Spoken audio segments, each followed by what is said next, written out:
Hello and welcome to this review of my Bastard Charybdis Nano keyboard. This was a donation from Bastard Keyboards himself. He offered me one of these during a keyboard meetup in the Netherlands, which is where the company is based. He says the company name comes from his own name, which is Quentin le Bastard, but personally I think that's a lie, and the name comes from the fact that he produces ergonomic keyboards. The Charybdis itself is named after a monstrous mythological creature. That much I do believe. I've actually had this thing for quite a while. In fact, I unboxed this almost a year ago, but it ran into some trouble and had to be sent back for repairs because one of the rows of keys wasn't working, and I shelved the project for a bit. But I figured this Ergothon would be the perfect moment to dig it back up again. And for the record, it's worked perfectly fine since it came back. Quentin was very professional about it. Now, as always, an upfront warning that I'm not very ergonomically proficient, so don't take my opinion on the ergonomics of this keyboard too seriously. But with that said, unlike the Zalp I reviewed recently, this isn't a joke keyboard, and so I'm gonna try to not turn this into too much of a joke review either. This Charybdis Nano is a smaller and therefore more hostile version of the full-size Charybdis, which appears to be their main keyboard. It in turn appears to be based on a dactyl manuform, which is a well-known model of ergonomic keyboard. This one omits the number keys and a bunch of modifier keys among others, and as a result this was totally unusable during gaming, so I used it only for typing. I did use it for a full week, as is customary, but I must admit that I only used it very sparingly, because I couldn't find a way to comfortably operate this keyboard, and so every time I was using it, without exception, I could feel the pain in what seemed like no time at all. And no, that's not an exaggeration, this keyboard genuinely physically hurt to use almost instantly. Now, as I mentioned, I'm ergonomically speaking a complete twat, so I guess some problems were to be expected, but on the other hand, I've never had a keyboard, not even other ergonomics, do that to me before. I mean, even the Moltron didn't hurt this much to type on. I'm just not exactly sure how you're supposed to use it, because it seems to me like the keyboard forces you to use it like this, but that feels very uncomfortable, and maybe this or something, but that seems just ridiculous as well, so I just don't really understand. But then again, like I said, that's probably my own fault. There is a different base you can screw on the underside, which basically gives the keyboard a sort of tenting mode, though it's not adjustable, of course. It's nice that they include it, because this is a low-cost way to include tenting support. I didn't use it like this myself, though. It was bad enough in the default configuration. It is, of course, fully split, so you can determine the sideways angle of the keyboards yourself, so in terms of ergonomic heft, I'd say it's about a middleweight. The trackball is also something that I'm not quite sure about how you're supposed to use it. A lot of trackballs like this are supposed to be used with your thumb, but to me that's something that I don't like to use at all. My thumbs are quite sensitive to repetitive strain injuries, and I feel like this would do me a lot of harm very quickly. In fact, I'm not really sure why ergonomic mice with thumb trackballs even exist. It might also be that you're supposed to use it with the palm of your hand, a little bit like a normal mouse, but then again, keeping it level like this above the keys also feels really strained, and so again, I'm not really sure which of the two situations is worse. The mouse buttons are on a layer. In fact, it uses as many as 7 different layers in the default configuration: a base layer, a mouse layer, num layer, nav, function, media, and symbol, which is quite a lot. Now, I frankly absolutely detest layers. I simply can't be bothered with them at all. I mean, look at all this shit. What the actual fuck?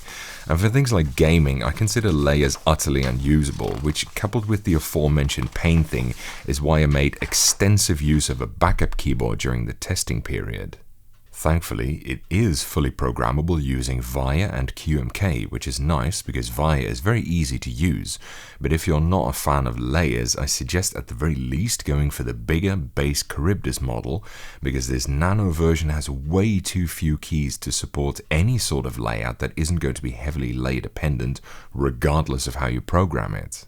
Now let's take a look at the build itself. It's essentially a 3D printed chassis with a sort of wireframe structure which leads to large cavities inside.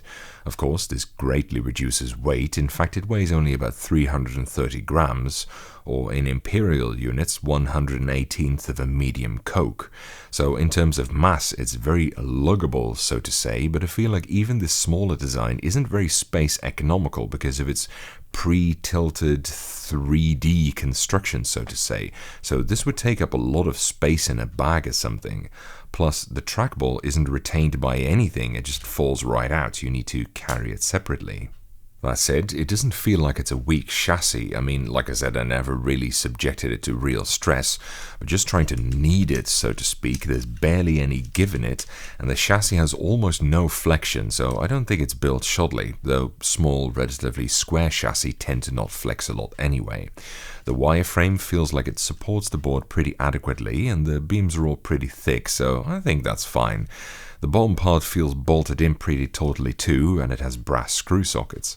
And it's not that classic rough kind of 3D printing, it's pretty smooth and dense. Something you should be careful with is this connecting cable here.